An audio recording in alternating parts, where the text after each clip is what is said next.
ba tata na ba mama beto kebanda kilokola beto ya bubia samedi 30 avril 2022 na nkumbu ya mfumu ya beto Yesu Kristo bika lemvo pe kiyenge ya nzambi ya beto vwanda na beno nyonso. L'Éternel règne, les peuples tremblent. Louez l'Éternel car il est bon, car sa miséricorde dure à toujours. Amen. Amen. Donc, jimba nzimbu yine 557 na Kintwadi 557.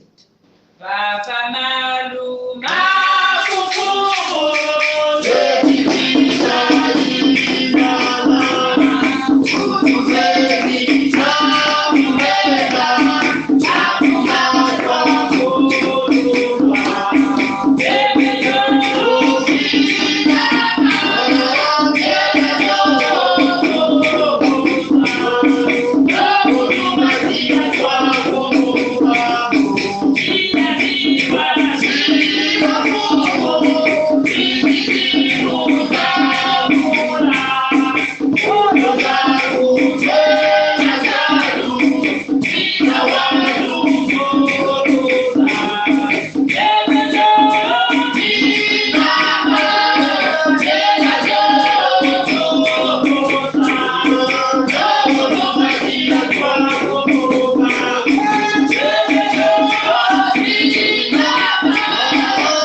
Sambila walongo yave kwa mikangu toto wa mbimba uzedi kwa nzitu swaku beto kena tonda na kuziti sa ukumbu yenge nzambi ya moyo sa mchingeme mfuana na ngeme lunga na kutambula nzitu su ya muntu mkembo ina mekatuka na chima ya muntu matondo ya banchima ya beto ngeme keba beto kubanda pipa nyonso ngeme pesa beto suka yai ngekina tatamana kutwadi sana ku vande kintwadi na beto kumbu yange kembo swa tata nzambi zitu swana suka yai na beto baina kele mavanga ya maboko yange chitwadi sa beto na kilukula yai bangimbudulu tusambulu mambu yange ya vwane na isi ya mtwadu sulu ya mpeve ya longo Yesu wila beto na yala kidokule ya ina nkumbu ya nge beto melomba. Amen. Amen. Matondo papangi katina Kristo swalu beto kena kukitala na meso tata nzambi beto zaba nchi beto keba bantu ya kulunga ve mambo ya nzambi kena kuzonza na beto si betu mezonda chi betu kena masumu ve betu meku kivuna na kedika keka china betu ve so kito lobye teto zali na masumu teto mikosi pe bosolo ezali kati na biso te kasi so kito ndimi masumu na biso ya zali ya kokoka pe boyenge bene po na kolimbisa masumu na biso mabe na biso yango wana esika yo zali tisika nge ikele kijinimisa na talisa tata nzambi jina ngeme vumbuka majindu wako tiame kuenda inwa lenda basi sa deja diambu betu me jidika pe na betu me monke pe na kulungisa kitezo luzulu ya tata nzambi ina jina betu ke ukijinimisa na kotenge ikele jina betu ke sambila kijinimisa pe betu ke yimba kibuku ya nzimbu Fina maguna kulu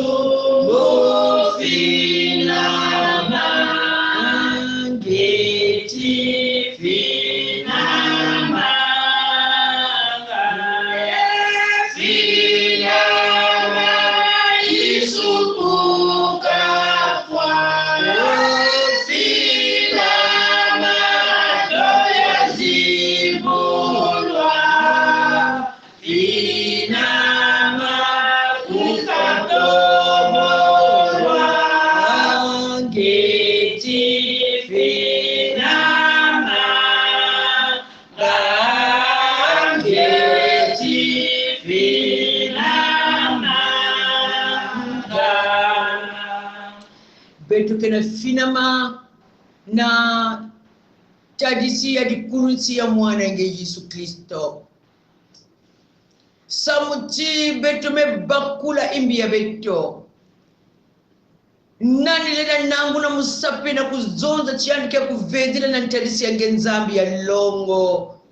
Yina betu musiki na kukitala betu na tala chibetu kia kulunga. Me meso nge ya longo, meso nge ya kukia, meso nge yina kitala ka nyonso atmemba tasha fyuti. Ngekena tala na ngekena mona imbi ina mutu mesala. Ina yina tata ya beto, tata ya lemvo. Bika ngekuza lemvo kila dibundu yange. Lemvo kila beto nyonso. Vedi sa beto na menga yange. Na bika. Lemvo kaka. Lemvo yange. Lunga na tradisi ya muntu na muntu. Matondo samuna lemvo yange. Samuna nkenda yange, samuna zola yange, samuna kukui kama na bansilu yange. Ngeke preta nyonso na kujabula masumu ya beto. Matondo, mesadi sa beto pe na kuvwanda babantu yo ya nzimbu suve, bato oyo babosa na katango nyonso. Tata, bika, lemvo yange tata mana kulunga. Matondo samuna menga Yesu Kristo inakevedisa kabeto na imbi nyonso. Ina nkumbu ya mwana yange Yesu Kristo betu melomba. Amen. Amen. Apangi katina Kristo mambu ya nzambi muchindi betu mekuzonza yake na kusala betu ntinulu chitangu nyonso betu kena kukundima imbi ya betu yandi kile ya kulunga. Il est fidèle et juste pour nous pardonner nos iniquités. Nina mambu ya ingine na vwana na kiminuchi ngeme kutambula lemvu ya tata nzambi na nzila menga ya mwana yandi Yesu Kristo. Nina jina samu na kulakisa kesi ya beto ke kujimbila kibuku ya nzimbu. Eta kwa lemvo yena kwa kukwa beto tuleta yoza zika.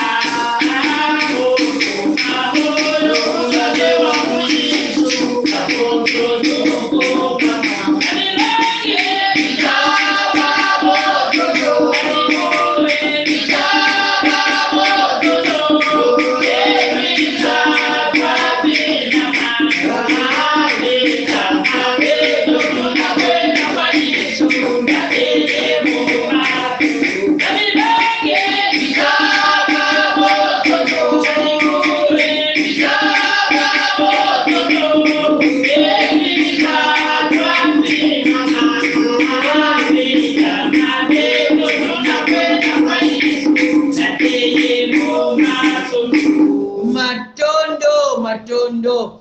pema nima ya kutambula lemvu ya tata nzambi tala mambo ya nzambi kina zonza na beto mchimbi yake. Poussez vers l'Éternel des cris de joie, vous tous habitants de la terre. Servez l'Éternel avec joie, venez avec allégresse sur sa présence. Sachez que l'Éternel est Dieu, c'est lui qui nous a fait, nous lui appartenons. Nous sommes son peuple et le troupeau de son pâturage. Amen. Amen. Na kese yina ya kutambula ndemvu kula Yesu Kristo. Beto kina kujamba sana na kacha inzo ya yadi tunakacha lukuta kani yadi. Beto linda vwanda na assurance chibetu metambula lemvo ni jina mambo ya nzambi kina zonga chi beno kuta na mielo ya nzambi na kiese nyonso na majangi nyonso na kisika yina ngekele singe melomba vimo lemvo na kiminu nyonso ngeme tambula ngekesuri na ndemvo kula tata nzambi ngilina vwanda ya kujanga na ntadise yani kwiza na kiyengi ya mfumu kisika yina ngekena landa beto kisika yina ngekena kubwa beto na nukuta kani ya ingemekota kota na kiyengi na kiese na mayangi ya mfumu yange Yesu Kristo bika tata nzambi Yesu ya adimosi pesa nge mbote ya kiese na ya kiyengi na kujamba nge na kacha nukuta kani ya bika beto nyonso tuiza kwetu bika tata nzambi katu matondo komisio teknike kwiza na kiyengi ya mfumu beno nyonso ngibana fulu kote kwiza na kiyengi ya mfumu bika nzambi kemboswa na jina betu kena kujimbila peki buku ya nzimbu singike beno ke beno zone beno tatu talapanya ngepese ya mbote jaba yani na kubwa Yesu Kristo Luboko lo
bikanza mikembo swa na jina betukina kuwa maana ngwilu ya mambo ya nzambi betukina lomba na muntu mosi na commission technique na kunata betu na lusambulu inakekubika betu na ngwilu ya mambo ya nzambi taru mekulunga tata nzambi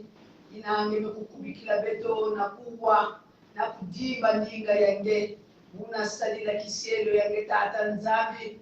soka inange nzambi nge mekukubikila beto na vuandisa beto na makulu yange na kubwa na kudimba ina nzambi nge mekukubikila beto katulila beto bampebe nyoso inaleta kusala tibeto kuvutuka na bayinzo na mayindu inaleta kusala tibeto kulala bapongi inaleta kusala ti distraction kuyala na katikati ya libundu yange buna vuandisa beto kaka na yoka bikoba ya kisielo yange bieka mambo yange mutindu kelezola na levo yange nange Kristo Yesu betume kulobi la mutindu yina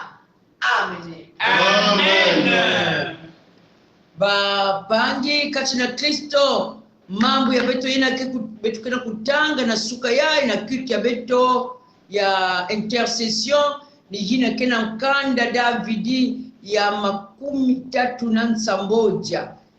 le psaume de David, le psaume 37 betu ke kubanda na kibuku yina ya ntete chi na kibuku yina ya nana guide biblique kena kunata beto kaka na kibuku yina ya 3 chi ya saboja me samuna kubakula mbote mambo ya beto ke banda yao na kibuku ya ntete chi yina ya nana bika beto tanga yao na nkumbu ya mfumu. Ne t'irrite pas contre les méchants, n'envie pas ceux qui font le mal, car ils sont fauchés aussi vite que l'herbe et ils se flétrissent comme le gazon vert. Confie-toi en l'Éternel et pratique le bien, et le pays pour demeure et la fidélité pour pâturage. Fais de l'Éternel tes délices et il te donnera ce que ton cœur désire. Recommande ton sort à l'Éternel, mets en lui ta confiance et il agira. Il fera paraître ta justice comme la lumière et ton droit comme le soleil à son midi. Garde le silence devant l'Éternel et espère en lui. Ne t'irrite pas contre celui qui réussit dans ses voies, contre l'homme qui vient à bout de ses mauvais desseins. Laisse la colère, abandonne la fureur, ne t'irrite pas, ce serait mal faire. Amen. Amen. Ba pangi katina Kristo mambo yayi betu kena kutala na kilumbu yayi ya kena kati ya intu ya diambo ya beto. Appuyons-nous sur la fidélité de Dieu betu je kama na kukui kama ya tata nzambi to ya nzambi ya beto yina mukena kutala la fidélité de Dieu ni iki la fidélité muntu lenda changer, muntu lenda kituka, muntu lenda vuna, muntu lenda pesa promesse, me yandi me ku realize pe yao, me kata nzambi yina ke basikana inwa ya yandi kufana kujirika yao, yandi kufana kulungisa yao. Si yandi mezonza chikuvwanda vena boma, je suis l'Éternel, je te soutiens de ma droite triomphante, lekile kiminu si yandi kezonza makedika. Si yandi mezonza chidiamu yai muke lungisa yao na kizingo nge lekile yao kiminu. Si yandi mezonza chi mambo yai jirika foswe samu china mantuala mambo yai kina kuma yandi zamba mambo nyonso lo lekile yandi kiminu kutela venge mosi parce que betu mosi betu kina ma yela ya limité muntu kina ma yela ya limité muntu ba projet yandi lenda pe kuvwa ya lenda foire pourtant betu me jindira betu me projet ba mambo betu me jindika foso yai me tamu samu na mbote pe ya betu mosi me tamu ya kaka betu me lenda pe na kurijindika yao me tata nzambi jina yandi ke sala projet na nge jina yandi ke sala gentilulu jina yandi ke zonzila nge mambo jina yandi ke na zonza ti yake kulunga samuchi yandi ke changer ke fe yandi ke nzambi ya fidèle mambo yene yandi kina zonza yandi kijidika yao ni jina mambo ya nzambi peke kina kuzonza ti si betu mekono kukuikama yandi ke toujours kukuikama quand nous sommes fidèles lui il demeure fidèle nzimbo mosi beto keji milaka muzaba vesi komisio tege ulweti kusambilaka lweti kumona ngako gena kaka vangena ulweti kutomba kalweti kumona ngako gena kaka vangena gena kaka vangena gena kaka vangena luzibula mitima pasi ya kota gena kaka vangena gena kaka vangena gena kaka vangena luzibula mitima pasi ya kota gena kaka vangena kaka kote mukele beno nenda kwenda beno nenda zimbana memunu kisika ina beno bikaka munu ina musilaka beno alliance nous avons mulke kaka kuna parce que si nous sommes infidèles lui il demeure fidèle ni mambo ya nzambi kina zonzela beto yao kuba pangi nous avons un Dieu qui est fidèle un père qui est fidèle nina yina na kati ya mambo yai Davidi yina mesala experience ya mvungi yani musipeme vanda mvungi ya mameme na yani menyuani na bameme yani tina ku riske via yani na kunuana na baliona ba urso yina yani kina ku assimile yani kina kufanikisa tata nzambi mchindu mvungi yani mizonza si yani na bumuntu ya yani na bujeni ya yani menyuana sababu na kutabila mameme yani alo yani mizonza ti nzambi yani ke mvungi ya nene na yani ke mvungi ya biza il est le bon berger le berger par excellence mambo yayi kena zonza mchindu yani ne tirite pa kuvwanda kufuemina na kibuku ya yentiti kufuemina babantu ina kina mambo ya imbive kufuemina ba uve na kuzinina bayina kina kusala imbive tala tangu ya kaka yina bitike kwenda tambula ngikina utala muntu yandi ayisi yandi kejiri kaka ba mambo imbi me curieusement pe ba mambo ke réussir yandi betu bayayi tambu nyosulu samulu mambo jina peke jila maikeleve tambu mingi betke kumana kitezo yina meki biblia yani ti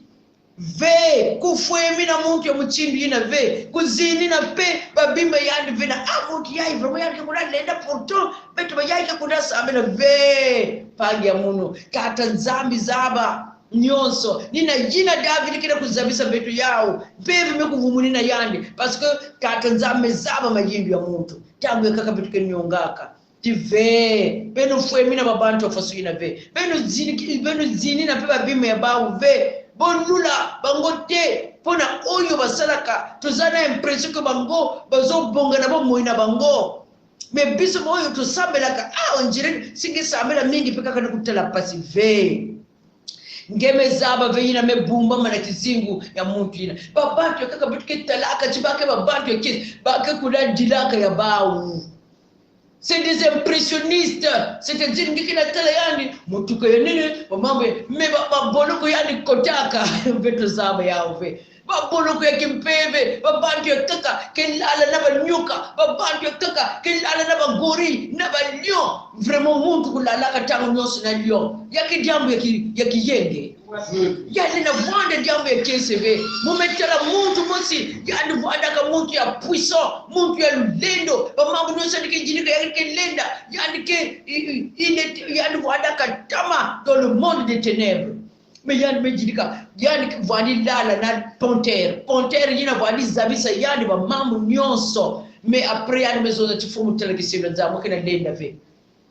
pourtant ya bavandi zabisa yani bamambo nyonso bantu balitale yani muntu ya luleni yani mezoza mais chaque fois que la kibulu yayi wafoso donc babangi betule na tela babantu kaka babantu ya lulendo babantu ya bimvama babantu au fond bakene lala na kizunu ve baya kaka kina kulala na babantu kufwa na bakore kufwa na bak ve comparaison n'est pas raison pangi ya mungu kuzieno kina muntu ya foso yina ve kuzini na yandi ve gezaba ve yina yandi yina ke kumaka na yandi yina beto zaba ve mambo ya nzambe chi sont fauchés aussi vite que l'herbe ils se flétrissent comme le gazon vert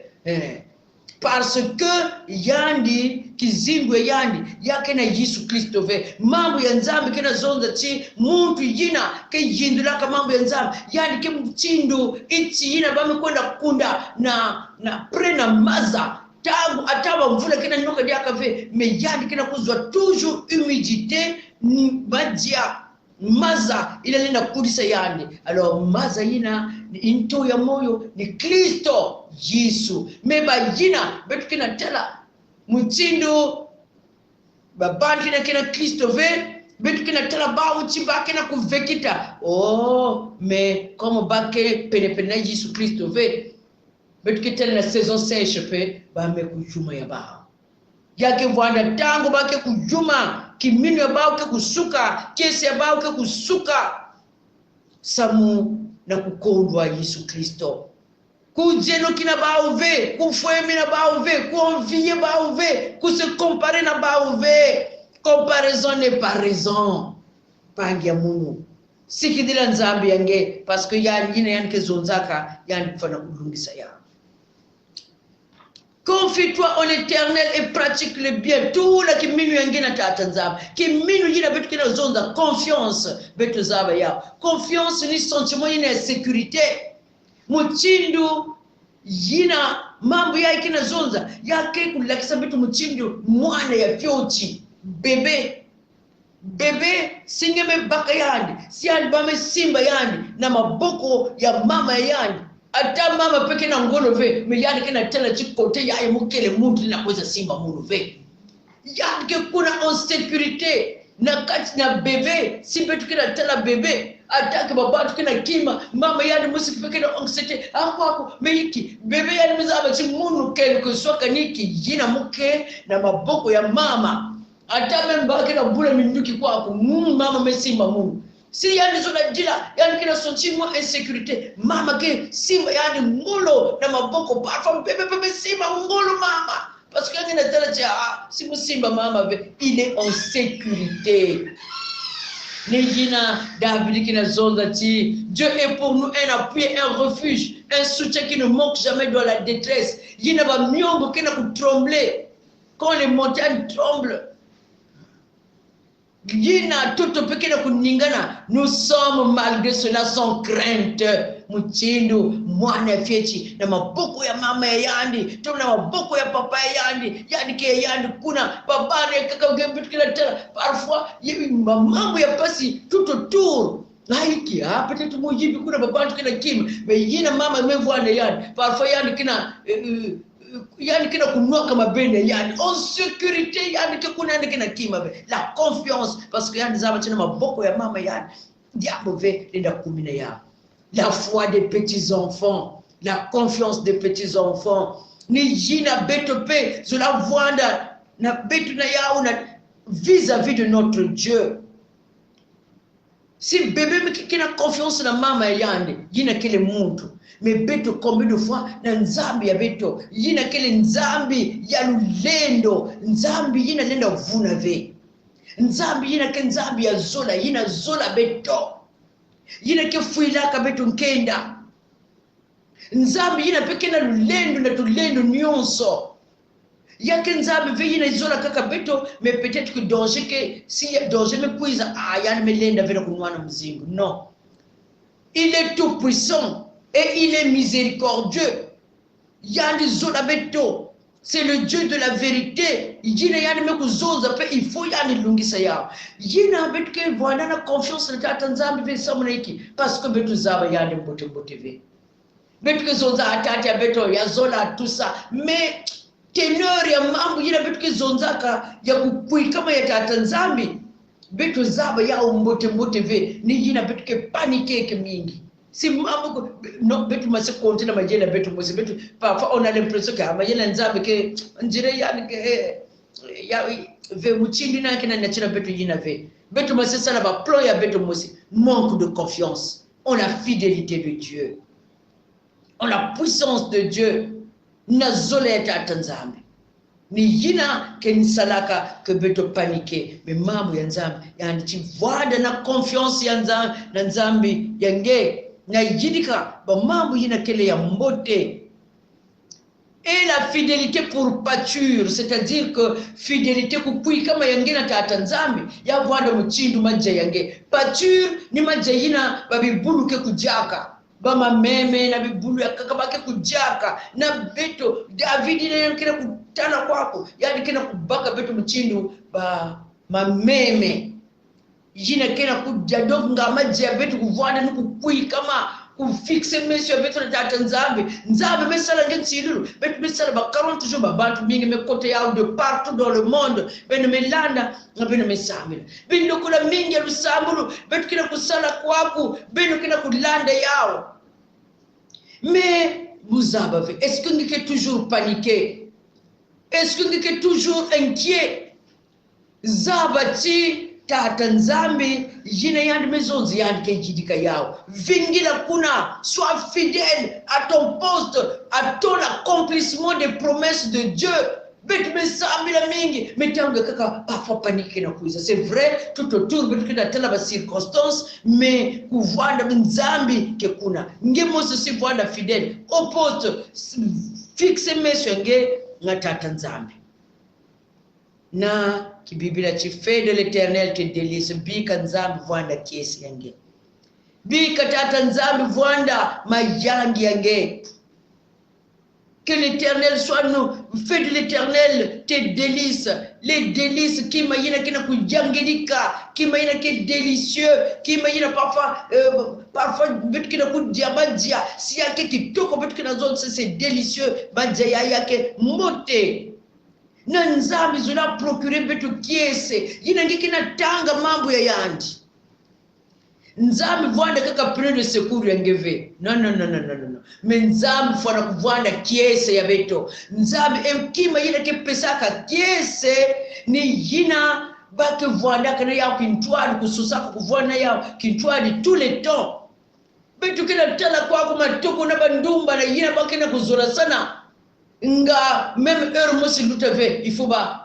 talana. Il faut ba moka sana. Yina bake na vwanda kuna pe l'heure kina luta parfois beno kina kuzaba ve babantu na mezona sana beto pengani mchindu yina na tata nzambi ngeke près de ton Dieu ngeke na kuwa mambo ya yani ngeke na kuzonzela yana nzira lusambulu yani kina kulunga nge yani kina kuavertir nge na tangu ya pasi yani kina kubomba nge ngeke na kujagala na nzambi yange. etata nzambi ke pesa nge yina nchima yange kina kuvingila yina nchima yange kezola parce que yina yani ke pesa nge ni yina pekela mayindwe yani comme nge ke zonza mingi na tata nzambi beno mezaba sana yani pe mezaba mansatu yange yani zaba mayindwe yange yani ke zonza yange chibon yayi muke pesa nge na ta chitata me muke na beso yayi si je ferai yani ke pesa nge tangu kaka yani na zola chino yayi se yake tete moti na ngeve vingila tete ngeke na vingila samu chiki kina confiance na yani beno keba ami ni jina Yesu mezonza chi ve mukena kubokela mu beno bankundi ya munu les amis de Dieu na yani zaba mayindu yange yani ke pesa nge yina nge mezola mais il faut yani vanda kiesi yange yani ngikina tala elon yang chima yange ti biblia ti pesa nyonso ya kizimu yange na tata nzambi tula yani confiance na yani ke lungisa banchilwe yani lekile yao kimino yani chi yani ke lakisa le nungu yange muchindu kukia eton droit comme le soleil à midi ntangu yina yake tilamaka na lori ya midi babatu noso kitalaka yao baketalaka pekukeya yao donc tata nzambi chi yani ke lungisa banchilwe yani kizindu yange il faut que babatu tala manifestation ya nkembo ya tata nzambi na kizindu yange e yake voila témoignage yani ke kembisa nkumbu ya yandi parce que yina yandi ke sala ni yina betu ke talaka na kibibila ba yina yandi lungisilaka bansilulu betu mezaba memba kumbu ya bao betu vanda kuna ve mais comme il avait fait paraître leur droit comme le soleil à midi à son midi betu mezaba kumbu ya bao betu vanda kuna ve ba Job na ba Joseph na ba Daniel betu ke babane ya bao ve betu ke ba kenti ya tu ba bakala bao ve betu ke ba kenti ya bao tu babane ya bao tu banankasi ya bao ki mais tu ba njiku ya bao vanda qu'ils ont vécu beaucoup de milliers d'années avant nous mais betu bizaba bao parce que le Seigneur avait fait paraître leur droit comme le soleil à son midi ne va pas nous ce qu'il a tala imbaga ankembo ya tata nzambi. Pourquoi il ne change pas, il est le même hier, aujourd'hui et éternellement. Jina yani kembisaka nkubu ya yani na kizinga babantu ina yani ke kembisaka nkubu ya yani na kizinga ngenge. Mais diamba bakina zona, tu gardes le silence devant l'Éternel et espère en lui. Ne t'irrite pas contre celui qui réussit dans ses voies. Garde le silence devant Dieu. Yina ngekena kuvingila betu melomba mingi me yina ngekena kuvingila silwe tazana garde kanga peyinwa tangu kaka hanza mengo yani kile kujilika betu kina zoza kuna zo sini fasina pa mabika yamu sini fasina ngema setela membisika ya kaka babantu kaka mepeni mesambila pe mvutu kina kuiza vecha yakena kuiza ve mais quoi le côté kaka non, garde le silence, sois là, reste là, demeure là, regarde le Seigneur. Ufandaka wana isika oyo zali koloba mingi te ba mambo yange pe kuzonza mingi na babantu ve chafu suya ça veut dire que yina ngeme zonza déjà na tata nzambi mais yina melunga vingi kila kuna expliquer na babantu kuzonza ngeme zaba vepe babantu na pa ko ba ko ba lenda sekange babantu ina lenda désorienté nge mais kanga inwa vingila bansilwe tata nzambi amos yan inspirer nge vers muntu ina lenda pesa nge bisalusu na inspiration ya mosi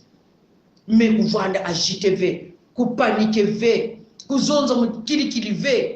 Garde le silence devant l'Éternel et espère en lui. Sala ki vovu yange na yandi vanda kuna sui atadambu yange bekujilama ve bubu ya vanda vingila bansilwe tata nzambi na confiance nyonso na kibuku ina mansuki na chi laisse la colère, abandonne la fureur, ne t'irrite pas, ce serait mal faire. C'est vraiment mambo ya kaka yake akisaka bachima beto menyonso jina ngike na maboko ya Yesu Kristo na maboko ya tata nzambi mutindu mwane yani mutindu bebe muntu ve paron ve lena bika chi yani bika bebe yani mosku ya bwana babana ya ikina kuna loso papangi babana me vanda sui vingila katula nkele katula révolte parce que mingi betu kina se révolter peut-être kisika ngai kele ngeme se révolter pena tata nzambi ngeme foi mina yandi tangu kaka betu kina foi mina babana si mutu ya pesa kaka faso ya nga yazola bwanda mbote ata muntu bevuna nge ata muntu mesala nge imbi kufue mina yani nge kila maboko ya tata nzambi ke pesa nge mvuto muntu lenda vuna nge muntu lenda menase nge muntu lenda kutrompe nge lenda décevoir nge mais Jésus est fidèle, Jésus est fidèle. Les hommes de ce monde peuvent t'abandonner, mais Jésus est fidèle. Jésus, Jésus est fidèle. Jésus, Jésus est fidèle. Les hommes de ce monde peuvent t'abandonner, mais Jésus est fidèle.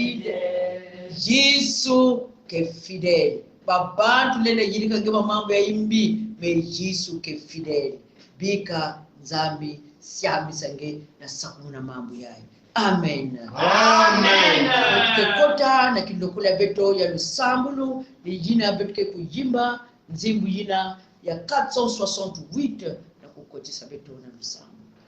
Vasiti luluza Kristo tena Omegani nani tika funguyo Yesu kwa fungu kia imina Tena kama luluza Kristo Shama, shama, shama Tena kama luluza Kristo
Peut-être même foi mina tata nzambi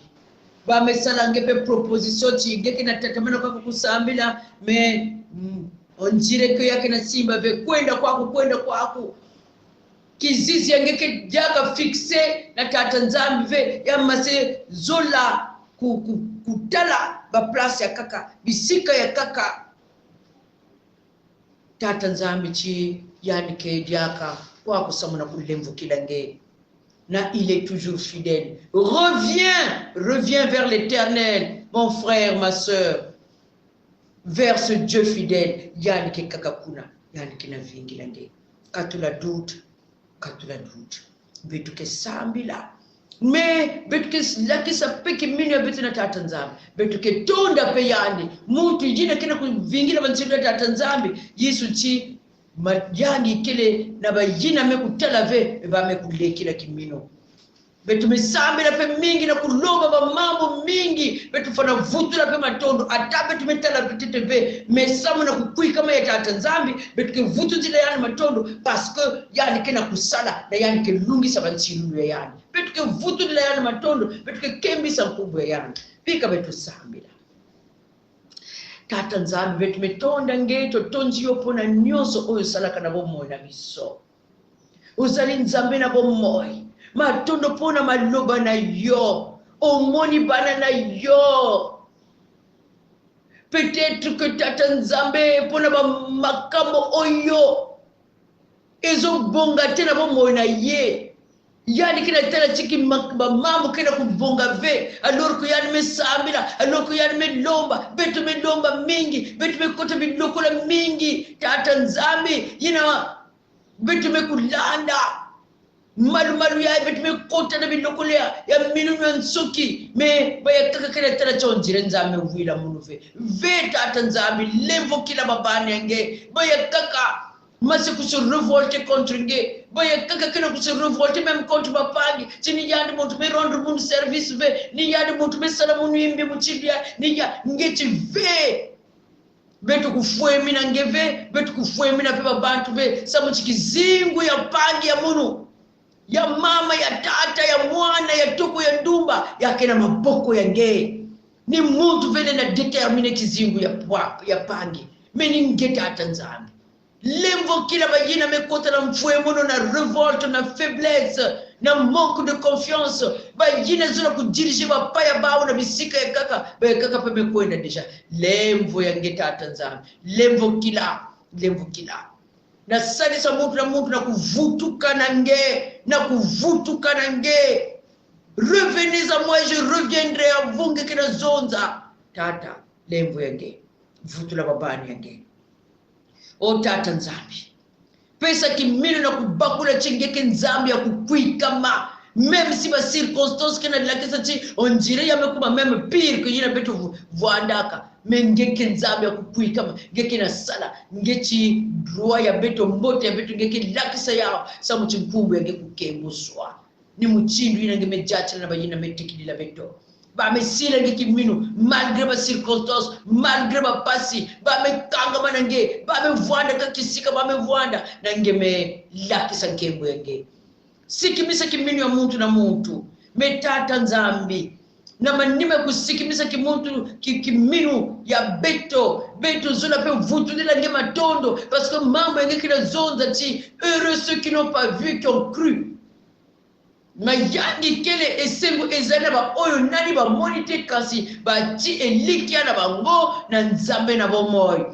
po ete yo ozali mokokisi ya bilaka oyo yo lobaka okoki kokosa te kino ekokokisa mana bomoy ya moto ba nzila nyonso inangi kina jatisila pangi ya munu tata mama mwana ngezaba samuna iki parfois apparemment betu kina tela ti ya mekuma onjire échec mais derrière Seigneur ben souffrance ina ni kuna ndungunu ikele muchinu ngemosi Yesu Kristo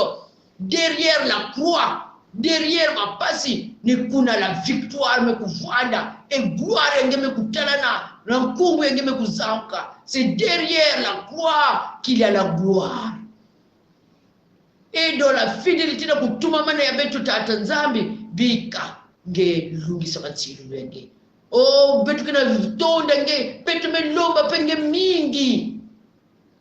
betu mezonzila nge basatu ya betu ya mekuma tangu ya kutonda ve même si apparemment betu kina tela chi ba mambo kina simba ve mais par la foi betu zaba chi ya kina simba samu chingeke un Dieu fidèle kembo sona zitu sona kizingu ya muntu na muntu samu na jina ngeke na kusala samu na jina ngeke lungisa samu na jina ngeke talisa na nkembo yange na lulendo yange na kukui kama yange tata nzambi ngezaba bimbevo nyonso betu ketangu muna yao kwa kuve bajina kina vingira guérison betu zaba tinge kilungisa bajina kina vingira ba déblocage ba dossier muchindu na muchindu ba déblocage ba situation muchindu na muchindu na kacha ba inzo na kacha bakada na kacha bisalu na kacha bizingu ba projet ba bantu na kacha ba nzutu nyoso ngezaba tata nzambi yina betu mezaba nini kuvingira ndungu suru ya bantsilu yange na betu mezaba chingekea kukui kama nangeke lungisa yao tata ngeke na tata mana kujidika tata mana kulungisa bantsilu yange samuchinkembo yange tanana na babantu tela kimbangi na lulendo na fidelity yange na makejika yange na levo yange kembo sona si kwa tata nzambi na nkumbu ya Yesu Kristo. Amen. Amen. Bapangi katina Kristo beto ke na kwenda na kumanisa kilokula beto matondo mingi na beno nyonso melanda beto samu na patience ya beno matondo pe na commission technique ya beto inakena kutatamana kusala kintwadi na beto bika nzambi kembo swana nyonso na kumanisa beto ke jimbila nzibu yina ya 269 kibuku ya tete na betuke kukota pena ya masukina ya tete na ya sukina Onze ibo Yesu kabisa nato miyani tunanga tungato mutila ya moyo mutesa ngape kalete kutisa kutu kalete kutisa kutu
nzambi ya lulendo nzambi ya kukwikama nzambi ya boyenge bene le Dieu fidèle matondo na kulungisa kitezo ya kukwikama yange na kizingu ya muntu na muntu kiminu ya betu ikere tijina betu kina vingira ndungu suru ya bantsilu yange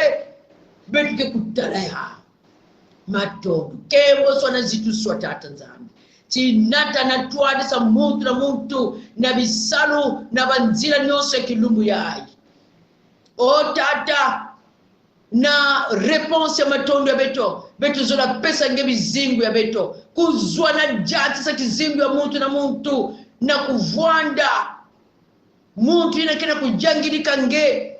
muntu jina kina kembi sa kumbu ya nge tata nzambi samu kaka na jina ngene nda pesa beto ve mesamu pe beto na zola jina nenda vwanda na beto na ngeta tata nzambi sadi sa muntu na muntu na kujata kintwadi na nge na kuzola nge na makedika nyoso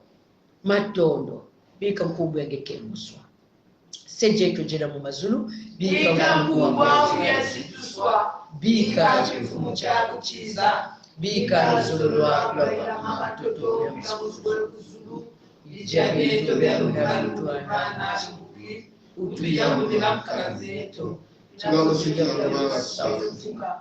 kutangu mshimsuko kasutani na mkwalami yache futunu chako na luleno na nkemo mvu ya mvu